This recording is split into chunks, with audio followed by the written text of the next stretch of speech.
Tech Sounds presenta Con su permiso.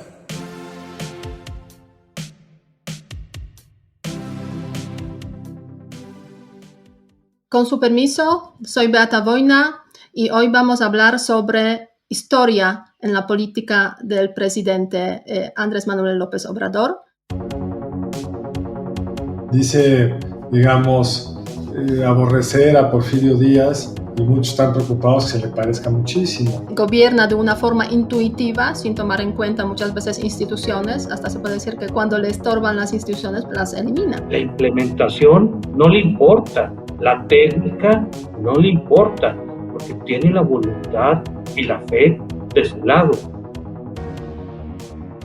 Me acompañan Carlos Elizondo y Héctor Villarreal para hablar precisamente sobre cómo es gobernar con la historia. Ciertamente, el presidente López Obrador tiene una visión muy precisa en el sentido de que sabe muy bien qué quiere, no precisa en el sentido de que sea una visión muy educada de la historia, pero tiene él muy claro qué querría él es decir, cómo ve el pasado y cómo querría él acercarse a ciertos temas del pasado. Permíteme, mi querido Carlos, una provocación. ¿Dirías que la cosmovisión del presidente tiene consistencia interna? No es una provocación. Decíamos, yo creo que no tiene consistencia interna. El presidente no solo no tiene consistencia interna, sino un día dice una cosa y al día siguiente dice la opuesta. Es decir, nada más inconsistente que lo que decía como opositor y lo que hace como gobierno. Entonces, es un presidente, digamos lo bonito, particularmente flexible en su aproximación con la realidad. Y por lo mismo, pues su visión histórica ni siquiera tiene mucha coherencia interna, porque Juárez sí era alguien que separó el Estado y la Iglesia, y él, López Obrador, uno de sus socios es el Partido Evangelista de México, el PES, el único partido de origen claramente eclesiástico que tenemos en México. No es consistente tampoco porque dice, digamos, aborrecer a Porfirio Díaz y muchos están preocupados que se le parezca muchísimo. Entonces, Enrique Krause sacó un gran artículo el domingo, no sé si lo pudieron ver en Reforma, que solo eran frases de Madero. El presidente dice ser un admirador de Madero, en el logo de la presidencia pues está Madero entre otros, y cuando escuchas lo que dice Madero, no podía ser más distinto a lo que dice el presidente. Madero era claramente un hombre muy poco autoritario y muy demócrata. Sí, a mí en ese sentido la verdad es que ese tema de gobernar con la historia me llama mucho la atención y yo creo que no soy la única extranjera y también muchos mexicanos cuando empezó esa presidencia, pues eso, el tema de la historia, ¿no? El discurso histórico que ha tomado tanto peso y tanta presencia en el discurso del presidente. O sea, tomemos solamente en cuenta el tema de los liberales frente a los conservadores, que es regresar un poco a la historia del siglo XIX y hacer una copia con la realidad que supuestamente vivimos hoy en día. Pero yo creo que ese tema, gobernar de la historia, aunque pues hay muchas inconsistencias obviamente en el discurso del presidente, como tú, Carlos, lo mencionas, ese tema va más allá de solamente ver esas inconsistencias, ¿no? Porque de hecho pues se trata de una política histórica, o sea, una política histórica o política de la memoria que implica pues de alguna forma pues cambiar nuestra percepción, mejor dicho, la percepción de ustedes de su propia historia. Y en ese sentido, por una parte, es como cambiar la historia del siglo XX, usando ese discurso también de liberales y conservadores, porque es el discurso predominante frente a lo que se vivió en el siglo XX, el tema de PRI, el tema de la dictadura o del sistema autoritario, eso ya no importa. Importan los liberales que son básicamente relacionados con neoliberalismo, importan los conservadores que están relacionados los conservadores relacionados con neoliberalismo y los liberales relacionados con, digamos, la transformación. El PRI y la dictadura no importan en ese contexto, es como primer punto de este cambio en el discurso histórico. Y otro punto, me parece también muy, muy relevante, que justo estamos viviendo este año precisamente, es el tema de los pueblos indígenas, pueblos originarios. Y justamente, pues hoy, que estamos grabando este podcast, pues hubo toda una ceremonia precisamente en Quintana Roo para disculparse con los mayas precisamente por los agravios cometidos durante ya de los tiempos de México independiente. Creo que esos dos puntos, pues, conectan precisamente con ese intento de reconstruir la visión de la historia que se tiene aquí o que se tenía en general en México. Y eso se traduce pues en celebraciones como esta, precisamente disculparse con los pueblos mayas, pero también toda una serie de eventos que se planea hacer este año para rememorar la caída de Tenochtitlán, por ejemplo, la independencia, traer a México las obras relacionadas con las culturas prehispánicas. Toda esa cuestión pues, ha generado también pues, algunos problemas en las relaciones incluso entre México y España. Sobre todo México y España. Y no, por todos ahí... los gobiernos tienen... Sí, yo no sé si te voy a robar las palabras, Carlos, pero todos los gobiernos tienen sus mitologías. A mí me parece que ahorita es un caso muy interesante porque al menos en términos administrativos, por favor corríjanme, pero la visión del presidente nos recuerda mucho más a Lucas Alamán, el gran ideólogo del conservadurismo del siglo XIX, que al doctor Mora. A ver, pero explícanoslo más. Creo que comparto tu intuición, pero me gustaría más detalle. Para empezar, el modelo que pensaba el doctor Mora le apostaba mucho más a una federación real. Había ciertas diferencias. O sea, el doctor Mora, al menos mi interpretación, es que sí veía conveniente una relación fuerte con Estados Unidos. Lucas Alamán no. Entonces, si pensamos en el presidente López Obrador como defensor a ultranza del Tratado de Libre Comercio, pues a lo mejor eso sí lo pone del lado del doctor Mora. Pero en todo lo demás, un gobierno central muy fuerte con los estados tomando decisiones menores, todo, pues se parece esto mucho más al modelo de Lucas Alamán, el gran ideólogo del siglo XIX para los conservadores. No, yo creo que tienes un buen punto de partida, pero claramente, como también dices tú, pues hay una restricción distinta que es el TMEC, la integración comercial, etcétera. Pero sí creo que el presidente tiene una visión del mundo, no sé si la de Lucas Alamán, pero ciertamente la del siglo pasado, es decir, el Estado tiene que ser fuerte, el presidente tiene que ser fuerte en el Estado. El poder, y esto creo que es muy importante, se entiende como un atributo personal y basado en la discreción. No le gustan las reglas. Al PRI, aunque era institucionalizado, le gustaban las reglas en un sentido muy general, estaba lleno de abogados esos gobiernos, pero el chiste era usar esas reglas a favor de los amigos y en contra de los enemigos. Pero donde lo vuelve más siglo XIX al observador es que es mucho más un caudillo personal. Y eso en México sí lo habíamos logrado, digamos, desterrar. No sabemos cómo va a acabar la historia, Beata, y eso es lo que hace difícil amarrar la consistencia interna y los propios objetivos del presidente del observador. Pero aún los presidentes más fuertes siempre supimos que se iban a ir y los esfuerzos que hicieron para quedarse pues siempre fueron infructuosos. El ciclo, la renovación sexenal generaba una digamos, temporalidad en el poder que ahora pues no es tan claro. Sí, pero fíjate, hay más cosas, Carlos y Beata, que yo creo que siguen siendo muy interesantes en este análisis histórico al que nos invita Beata. Por ejemplo, yo creo que al presidente López Obrador no le gustan mucho los estados libres y soberanos. Le gusta que haya territorios donde se va del centro a ver que todo esté en orden y uno se regresa. Muy diferente a entidades federativas con políticas públicas propias. Esto de los pueblos indígenas, y yo creo que es el twist del siglo XX del presidente López Obrador, donde sí rescata una parte grande de la mitología priista, que dividía mucho la historia en buenos y malos, y viene esta reivindicación de los oprimidos y todo medio de dientes para afuera, en mi opinión,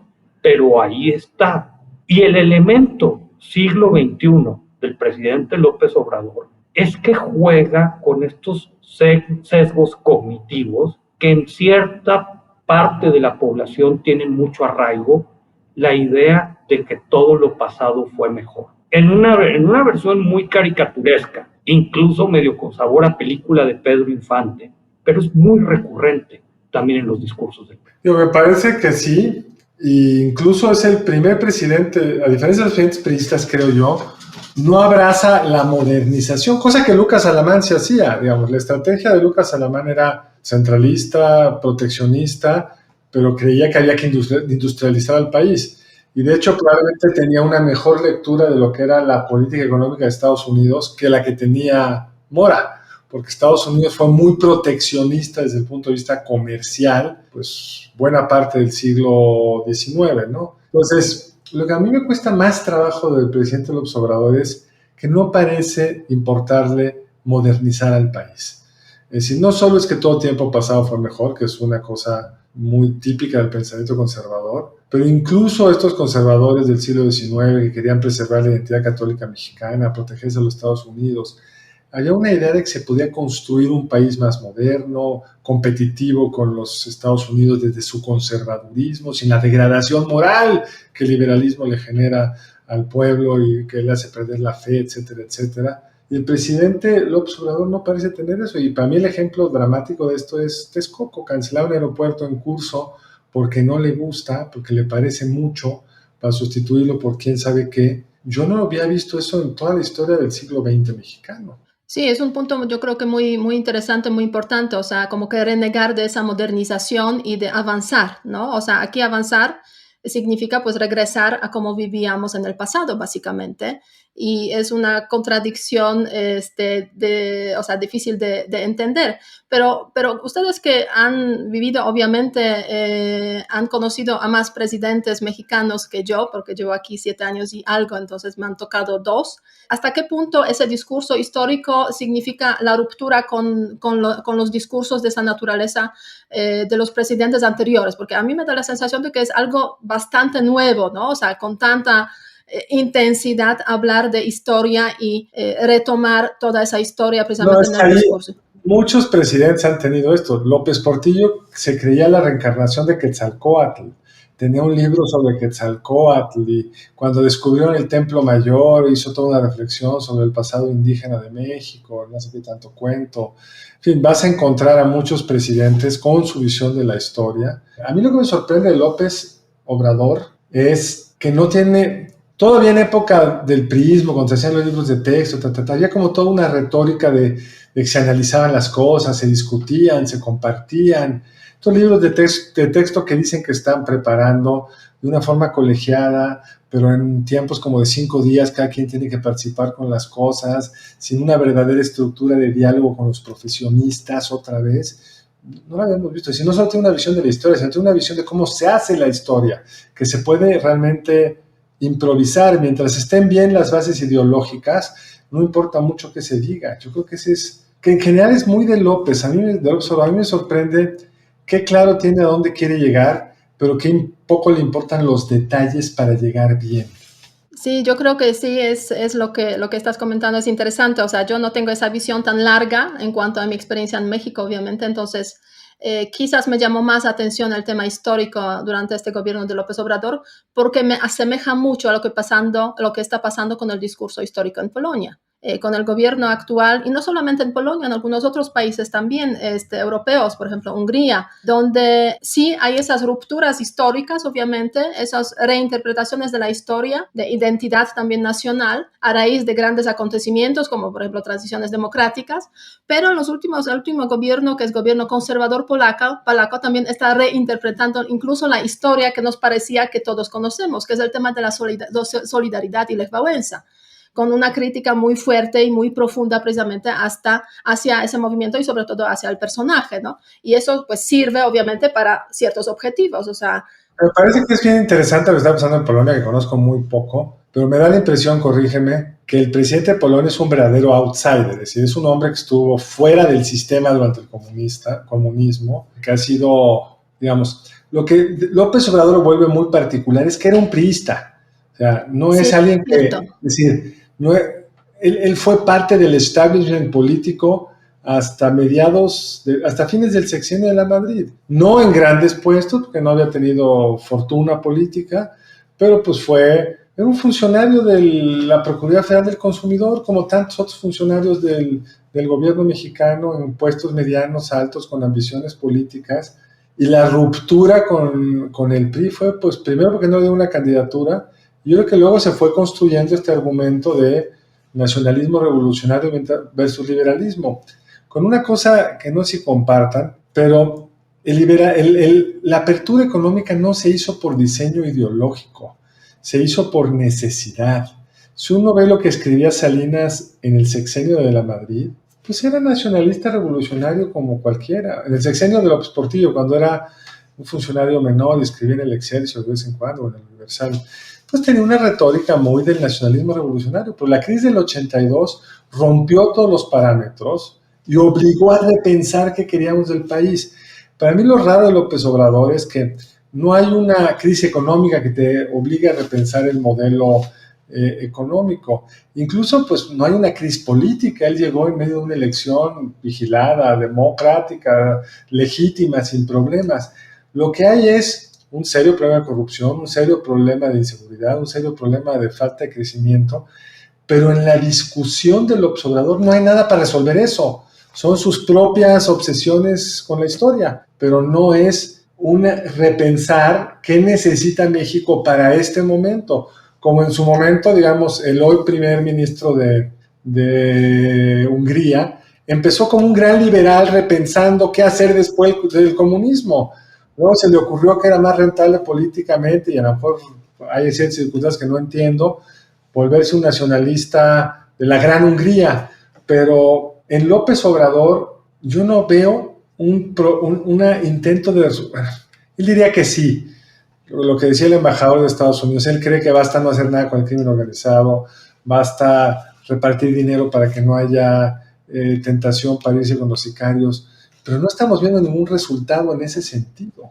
Sí, es difícil, o sea, como mencionas, es difícil comparar el discurso histórico de Polonia, Hungría o de Europa en general, algunos países europeos, con México, pero hay esa intención de usar la historia como herramienta para hacer la política. ¿Y para qué sirve eso? ¿No? O sea, sirve para diferentes fines, no cabe duda. Pueden ser un poco diferentes en Polonia, un poco diferentes en Hungría y en México, pero sí me da la sensación de que estamos viviendo en los últimos tiempos ese retomar la historia que se da en Rusia. Igualmente muy interesante el ejercicio de cómo los rusos retoman la historia de la Segunda Guerra Mundial para, digamos, construir su identidad histórica.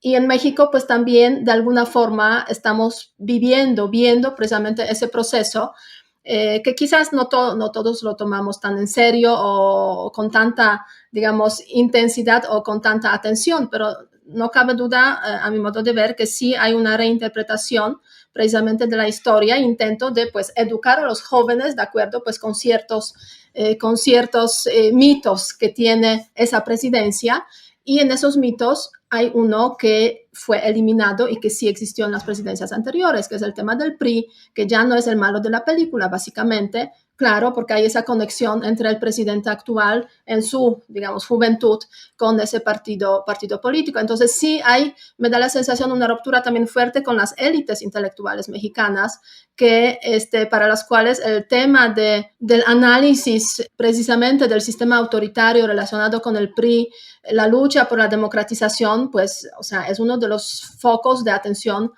muy importantes, y aquí no hay un acuerdo, me da la sensación, con lo que está diciendo el presidente, es básicamente. Que yo creo que es otra cosa, Beata, sí, o sea, lo dices muy bien. Me parece que sí hay un auténtico sentimiento antimodernista. A lo mejor tiene que ver por estas experiencias del presidente en su juventud, con los movimientos indigenistas, incluso con comunidades de base. A mí el pensador que más se me viene a cuenta es Tolstoy.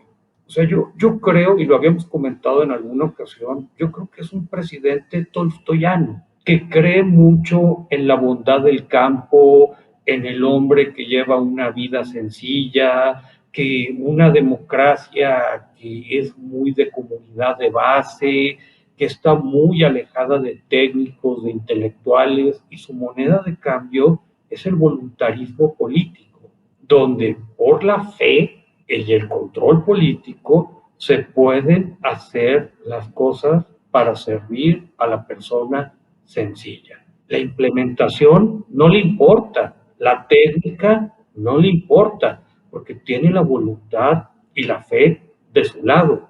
Y muchas de las aspiraciones de ciencia, de combustibles más limpios, de una educación de élite, de evaluaciones, de todo, eso es una tecnocracia que está muy alejada de los sentimientos del pueblo. A mí me parece que sí hay una consistencia ahí. Yo creo que sí. Lo único que lo veo muy distinto es hasta donde recuerdo en Tolstoy, sí hay una genuina visión de abajo arriba, Sí, del sí. pueblo al poder. Sí, es una verdadera devolución de autoridad al pueblo. López Obrador dice creer en el sabio pueblo, pero él le va a decir al sabio pueblo qué es lo bueno y qué es lo malo.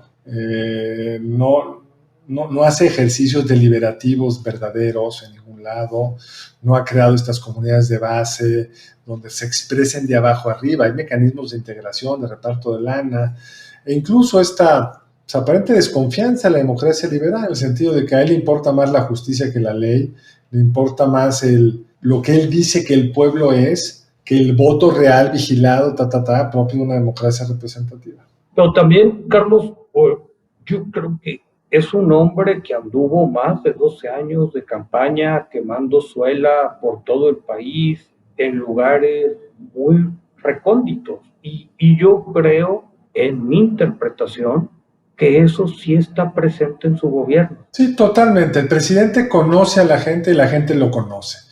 La gente le tiene confianza al presidente como no hemos visto ningún otro presidente.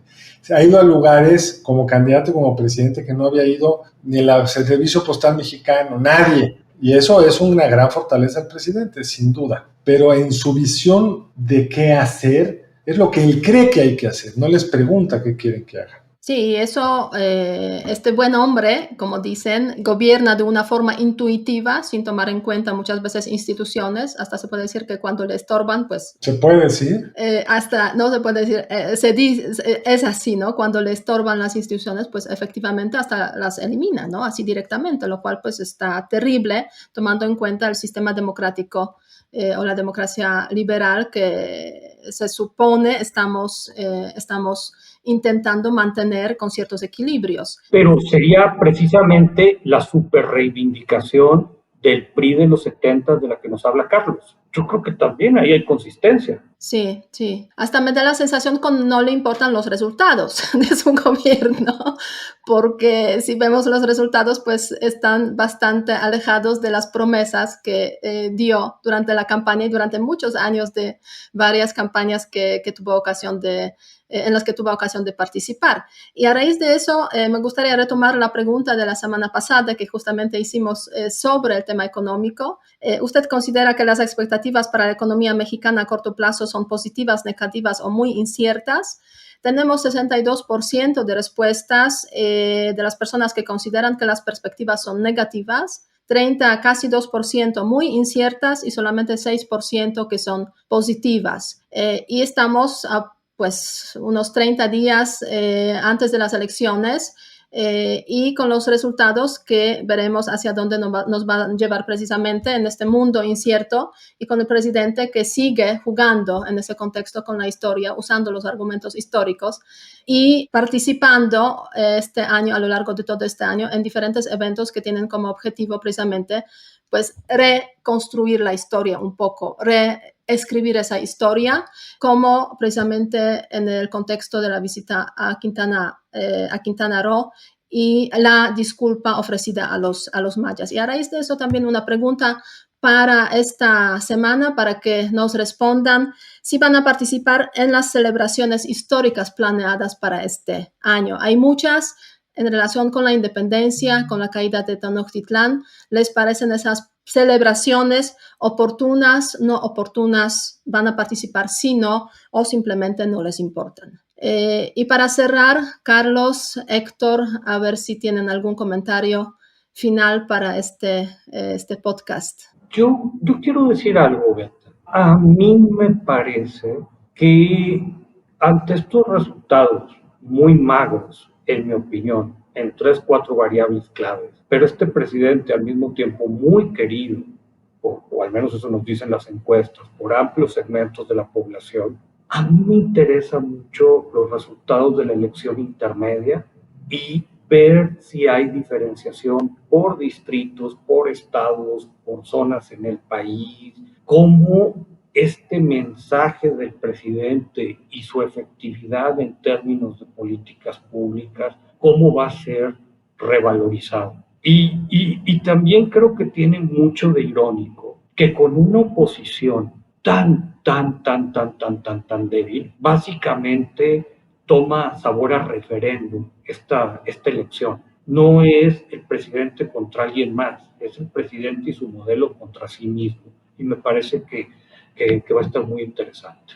Yo solo retomar la pregunta inicial tuya, Beata. Yo creo que el presidente es un mago de los símbolos, en el sentido de que más allá de su consistencia interna, ha encontrado un discurso que la gente le ha sentido, que está basado en nuestros libros de texto de primaria, está recuperando ese discurso de los buenos y los malos, y ha aprendido a poner de lado de los malos a todos sus adversarios y olvidar todos sus errores porque él es de los buenos, y le ha sido muy eficaz para gobernar. Y viene después de varios presidentes que no tenían mucho cuidado en la parte simbólica, en la parte discursiva, que era tan inconsistente ese discurso de modernidad con Peña, con toda la corrupción que había en su administración, que yo creo que eso ayuda a entender el relativo éxito mediático del presidente López Obrador.